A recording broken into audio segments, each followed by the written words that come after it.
Hey, good morning, Algebra 1, periods 1, 6, and 7. How are you today? Wow, it's a gorgeous day out there, but I know that you'd much rather be inside doing your algebra homework. Good on ya. Anyway, if you do get a chance, go outside. Step outside for a minute. It's beautiful out there. And anyway, don't feel bad. I'm stuck in a room also. All right, so today I'm going to put a couple problems up here from section 9.3. It's page 501. We're solving a quadratic using the square root method. Anyway, what we're trying to do is get a squared variable on one side and one term on the other, and then we take the square root of both sides using those wonderful rules of equality that we have. All right, do unto one side what thou shalt do to the other. All right, treat everybody fair, treat everybody fair. Okay, so here we go. On page 501, I selected problem number 12, 10, and 24. So here we go. All right, so once again, Algebra 1, Chapter 9, Section 9.3, page 501.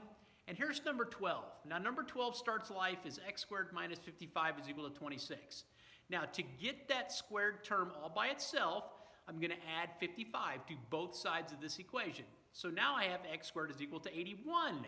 Well, you all know that 81 is a gorgeous square, so I can take the square root of both sides quite handily. And x, because the square root of x squared is x, and the square root of 81 is a plus or a negative 9. Remember, when we talk problems like this, we consider both roots. We consider the positive and the negative. When you get to your word problems and you're doing geometry, obviously, negative length, width, or height makes no sense. But right now, it is true that negative 9 times negative 9 is a positive 81. And a positive 9 times a positive 9 is a positive 81. So 81, if you take the square root of it, you will find two roots. Okay? So that's number 12. Now number 10, I took them out of order like this because number 10 doesn't work. Look at that frowny face. Okay? Why can you not take the square root of a negative number? See, some of you would ponder this for days. All right, can you think of any two numbers, the same number, that you can multiply to get a negative 36? The answer is no, you cannot. So you cannot take the square root of a negative number, not in the reals. Now later we're going to introduce you to the whole complex number thing, or the imaginary number, and we're going to figure out how to solve that problem. But right now, you cannot take the square root of a negative number. So for that, there is no real solution. And why? It's because you can't take the square root of a negative number. All right, hopefully we beat that one up enough.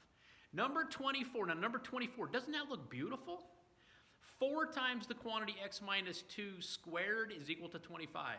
Now, you need a squared term all by itself. I don't care what side it's on. In this case, it's going to be on the left. But that 4 there, that's got to go. So it's being multiplied. That's 4 times the quantity x minus 2 squared. How do you get rid of multiplication? You divide. So I'm going to divide both sides by 4. And when I divide both sides by 4, I get something that looks like that. Okay? Big step. Now I can take the square root of both sides.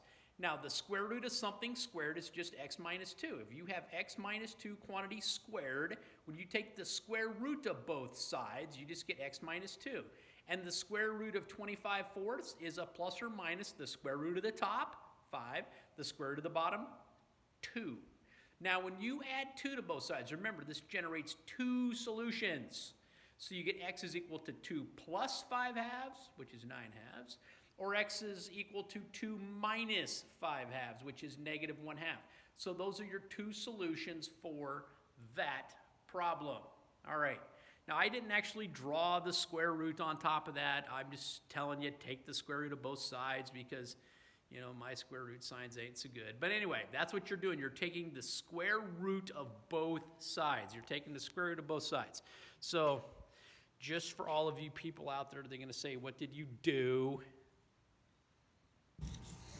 That's what we did. That's what we did. Okay? All right? That's what we did, and that's what we got. Okay. All right, so there you go. There's a little preview of section 9.3. I'm going to post out the answers for that tomorrow, so please get them turned in prior to that. You guys are doing pretty good on 9.2. I put those answers out there. That's kind of a tough section, so, you know, please have a look and get that turned in for me, and then I'll post the rest of them. I'm going to try really hard by the end of the week to have the rest of our assignments posted out there on Google Classroom. You won't have visibility in Planbook yet. You can only see a week in advance on that one. But I will post them on Google Classroom. And that way, if you're inclined to work ahead, you may. But I will not grade them until closer to their due times. So just because you turned them in doesn't mean I looked at them. And then we are going to have a semester final. We got some direction yesterday. We are going to give you a semester final. I don't know what it's going to look like yet, but I will think of something truly devious. Anyway, okay, I made a lot of parent phone calls today for those of you that are not playing ball. And of course, again, you're the ones not watching these videos anyway, so I don't know why I'm even bringing it up. But for the rest of you, if you know you have friends out there that are not playing, tell them to get on the stick, all right? If they're having problems, please give me a call. Shoot me an email. Do something, all right? I need you to start participating. All right, please keep the questions rolling. Keep them assignments coming in. Most of you are doing a great job, and man, am I proud of you. So keep up the great work, and until next time, May's out.